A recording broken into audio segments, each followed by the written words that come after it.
Hey everyone, this Reinvest video is brought to you by the idea of conversion rate optimization investors.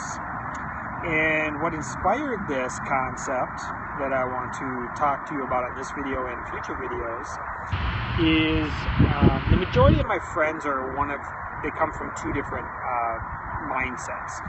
One is the digital marketing world, because I've been around online since about 95, and then the real estate investor world. I've been in the real estate investing world since about 2002. And I've noticed from learning about the cash flow quadrant through Robert Kiyosaki from the Rich Dad Poor Dad book, I've noticed that on a very high level, they both think differently. So most digital marketers are in the employee, self-employed quadrant. And the real estate investors I've met, most are in the employee self-employed quadrant, but a few are in the business and investor quadrant, just a few of them. I haven't really met a lot of digital marketers in the business and investor quadrant. Most of them are really still in the self-employed quadrant. And as they're trying to shift through the different gears, through the different quadrants, it really takes a different type of thinking. So I'll give you an example. Digital marketers are really into CRO, conversion rate optimization. They want to figure out how to get vanity metrics and they get paid like up front. So they're just like, I just want to get you some numbers that look good so you continue to pay me. Well, that lasts for a few months or whatever. But at some point, the business owner who thinks like an investor, they're going to say, well, I'm going to pay you for search engine optimization or conversion. They don't know what conversion rate optimization is, but they're going to pay for websites, so they're going to pay for whatever they pay for. They're going to want to know what the return on investment is and when are they going to get it. And the digital marketers usually works up to a certain point where they just basically say, well, I got you some numbers, or maybe I got you a lead. But then that point, somebody has to answer the call, somebody has to like close the sale.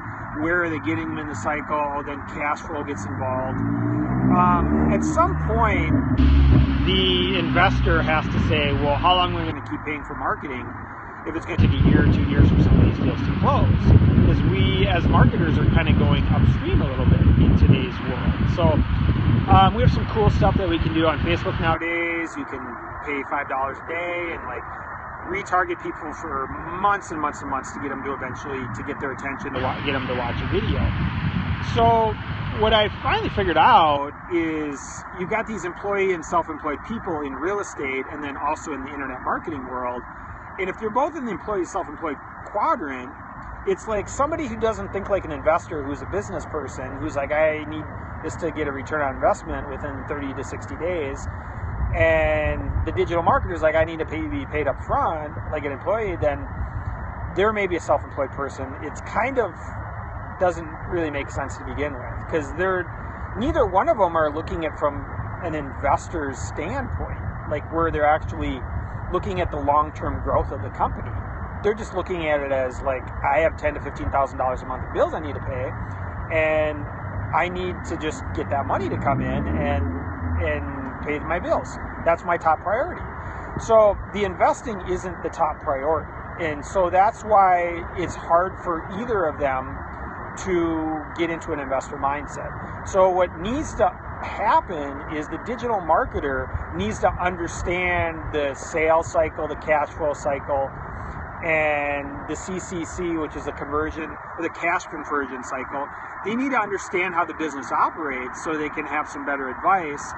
And the person in maybe real estate or the person in the business world needs to understand more digital marketing and how long that cycle is, and lead scoring, and understand like when they get a lead, like how soft of a lead is it? Like how long is it going to take until that person can eventually close? Because I've seen cycles that take 3 months or 3 years in real estate. So, but I've also seen cycles that take 30 days or less. So it really depends. There's a lot of different angles.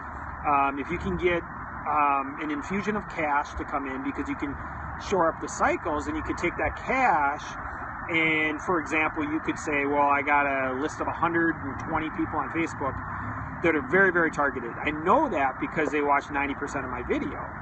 and they watch a 3-minute video 90% of it. So it's not a bad person to retarget. So I got 120 of these people. I'm going to pay $1 a day for 365 days to just keep retargeting these people.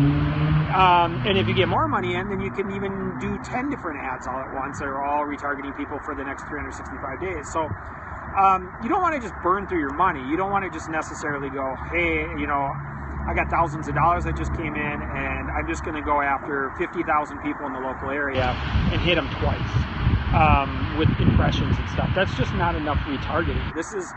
Keep in mind that it's about qualifying your time, it's about monetizing your money, and it is about educating people. And you need to get all of those to work together in a cycle, and you need to do it at the right pace, right?